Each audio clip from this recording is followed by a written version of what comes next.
নিম পাতা সাধারণত মার্গোসা নামে পরিচিত। নিমে অসংখ্য ঔষধি গুণ রয়েছে, যা ক্রিম, তেল, পেস্ট, গুঁড়ো এবং নির্যাস তৈরি করে ব্যবহার করা হয়। অ্যান্টিব্যাকটেরিয়াল, অ্যান্টিফাঙ্গাল, অ্যান্টিভাইরাল এবং অ্যান্টিমিউটাজেনিকের মতো আরও অনেক গুণাগুণ নিয়ে নিম স্বাস্থ্যের জন্য অনেক উপকারী এবং এর ব্যবহারিক প্রয়োগেরও একটা লম্বা লিস্ট রয়েছে। আসুন চট করে এই ছোট্ট ভিডিওটাতে দেখে নিই নিমের বিষয়ে কিছু জানা অজানা তথ্য। ভিডিওটি ভালো লাগলে অবশ্যই লাইক, কমেন্ট, শেয়ার করার সাথে সাথে যদি না করে থাকেন তাহলে দয়া করে আমাদের চ্যানেলটিকে সাবস্ক্রাইব করতে ভুলবেন না।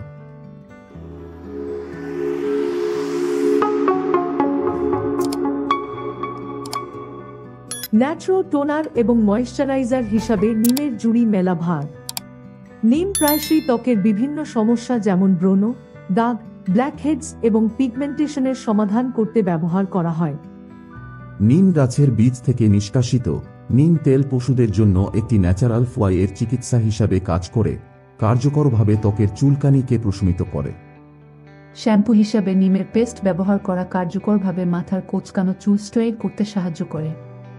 নিমের অ্যান্টিব্যাকটেরিয়াল বৈশিষ্ট্যের কারণে মাথার শুষ্ক ত্বক, মাথার উকুন, খুশকি এবং চুলের ক্ষতির মতো বিভিন্ন চিকিৎসায় নিম ব্যবহার করা হয়। জলে মিশ্রিত নিমের রস ত্বক এবং পেশি শিথিলকারী হিসাবে কাজ করে ত্বকের জ্বালা কমায়। এছাড়াও পেশিতে কালশিটে পা, মাথার ত্বক বা শরীরের অন্যান্য অংশ নিমের রসে ভিজিয়ে রাখলে উপকারী ফলাফল পাওয়া যায়। নিমের সাথে মিশ্রিত জল পোড়া ত্বক নিরাময়তেও সাহায্য করে এবং ত্বককে জীবাণুমুক্ত করে সংক্রমণ থেকে রক্ষা করে।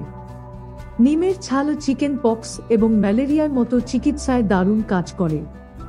নিমের অ্যান্টিব্যাকটেরিয়াল, অ্যান্টিফাঙ্গাল, অ্যান্টিভাইরাল এবং অ্যান্টিমিউটাজেনিক বৈশিষ্ট্যগুলির সাথে নিম অন্ত্রের কৃমি, চোখের রোগ, কুষ্ঠ, ডায়াবেটিস, মাড়ির রোগ এবং লিভারের সমস্যাগুলির জন্য একটি শক্তিশালী প্রতিকার হিসাবে ব্যবহার করা হয়। বৈজ্ঞানিকরা গবেষণায় প্রমাণ পেয়েছেন যে ক্যান্সার সৃষ্টিকারী পদার্থগুলিকে নিরপেক্ষ করার জন্য নিমের দারুণ অ্যান্টিকার্সিনোজেনিক ক্ষমতা আছে। নিম খাওয়া পেটের আলসার প্রতিরোধ ও নিরাময়ে সাহায্য করতে পারে। এছাড়াও এই পাতা শুকিয়ে ভেষজ চায়ে ব্যবহার করা হয়। নিম পাতা একটি বহুমুখী প্রাকৃতিক সম্পদ, যার সাথে প্রচুর স্বাস্থ্য সুবিধা রয়েছে। নিম পাতার বাইরে নিম গাছেরও বিভিন্ন অংশ থেকে 140টিরও বেশি যৌগ পাওয়া যায়, যা বিভিন্ন চিকিৎসা এবং পণ্য তৈরিতে ব্যবহৃত হয়। তাই একটি সুষম খাদ্যের মধ্যে নিম পাতা সিদ্ধ বা ভাজা অন্তর্ভুক্ত করা ভীষণভাবে প্রয়োজনীয়। সবশেষে অসংখ্য ধন্যবাদ আমাদের এই ভিডিওটিকে সম্পূর্ণ দেখার জন্য। ভিডিওটি ভালো লাগলে লাইক, কমেন্ট, শেয়ার এবং অনুগ্রহ করে চ্যানেলটিকে সাবস্ক্রাইব করতে ভুলবেন না।